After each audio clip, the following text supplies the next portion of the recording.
उधर पश्चिमी मीडिया ने दावा किया कि बेलारूस के राष्ट्रपति लुकाशेंको ने आने वाले दिनों में यूक्रेन युद्ध के विध्वंसक होने की चेतावनी दे दी। उन्होंने साफ कर दिया कि अगर यूक्रेन रूस के साथ बातचीत नहीं करेगा तो उसे भारी तबाही का सामना करना पड़ेगा।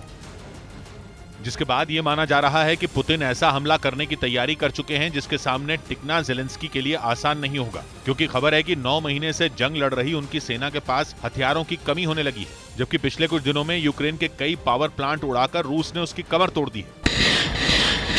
और कीव में तो लोग बिजली और पानी के भारी संकट की वजह से पलायन के लिए मजबूर हो रहे हैं। कहा जा रहा है कि इन हालात में पुतिन के लिए कीव पर कब्जा करना सबसे आसान होगा। इसीलिए माना जा रहा है कि पुतिन ने एक बार फिर यूक्रेन को डराने के लिए अपने जिगरी दोस्त लुकाशेंको को आगे कर दिया, जिन्होंने ज़ेलेंस्की को धमकी दी कि वो पुतिन के साथ बातचीत के लिए पहल करे या फिर अपने देश की तबाही के लिए तैयार रहे। जिसके बाद आशंका जताई जा रही है कि पुतिन यूक्रेन के उत्तर में एक बार फिर जोरदार हमला बोल सकते हैं। और ऐसा इसलिए क्योंकि पिछले करीब 1 महीने से रूस ने बेलारूस में खतरनाक हथियार जुटाने शुरू कर दिए हैं, जिनमें परमाणु हथियार दागने की ताकत रखने वाली खतरनाक हाइपरसोनिक मिसाइलें भी शामिल हैं। इसीलिए माना जा रहा है कि इस बार हमला 24 फरवरी जैसा नहीं होगा, क्योंकि तब रूस ने टैंकों और लड़ाकू विमानों से हमला बोला था,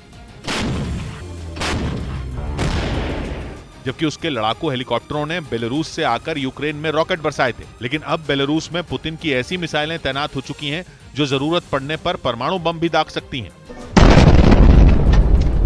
जिनकी मार से बचने के लिए बेलारूस के राष्ट्रपति ने यूक्रेन को पुतिन के साथ जल्द से जल्द बातचीत शुरू करने की चेतावनी दे दी। मतलब ये कि यूक्रेन युद्ध में अब वो हो सकता है जिसका डर अमेरिका और दूसरे नाटो देशों को सता रहा था। और पश्चिमी मीडिया भी बेलारूस के राष्ट्रपति की इस धमकी को हल्के में लेता नहीं दिख रहा, क्योंकि ये सारी दुनिया जान चुकी है कि पुतिन लुकाशेंको पर पूरा भरोसा करते हैं और जिस प्लान की भनक पुतिन के अधिकारियों तक को पता नहीं होती वो लुकाशेंको जानते हैं।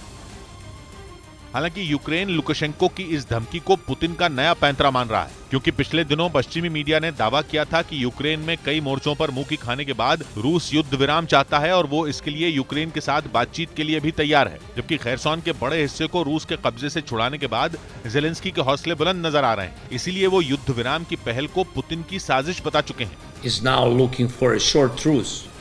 A respite to regain strength. ऐसे में माना जा रहा है कि यूक्रेन को बातचीत का आखिरी अल्टीमेटम देने के लिए पुतिन ने एक बार फिर अपने सबसे करीबी दोस्त को आगे कर दिया। इस बीच बिहार के छपरा से रोंगटे खड़े कर देने वाला एक वीडियो सामने आया। वहां ट्रेन के गुजरने के दौरान रेलवे का फाटक बंद ही नहीं हुआ, जिससे वहां मौजूद लोग दहशत में आ गए। इस घटना के बाद अफरा तफरी मच गई। गाड़ियां ट्रेन की चपेट में ना आए इसके लिए लोग अपनी अपनी गाड़ियों को पीछे करने लगे। गनीमत यह रही कि समय रहते वहां मौजूद सारी गाड़ियां पहले ही हटा ली गईं, वरना एक बड़ा हादसा हो सकता था। बताया गया कि तकनीकी खराबी की वजह से रेलवे फाटक बंद नहीं हुआ। इधर गुजरात चुनाव में प्रचार के दौरान ओवैसी ने मायावती की तारीफ की, जिसके बाद अटकलें लगने लगी कि ओवैसी 2024 का चुनाव बीएसपी के साथ मिलकर लड़ सकते हैं, क्योंकि गुजरात में एक रैली के दौरान ओवैसी ने बयान दिया कि भारत की राजनीति को बीएसपी की जरूरत है।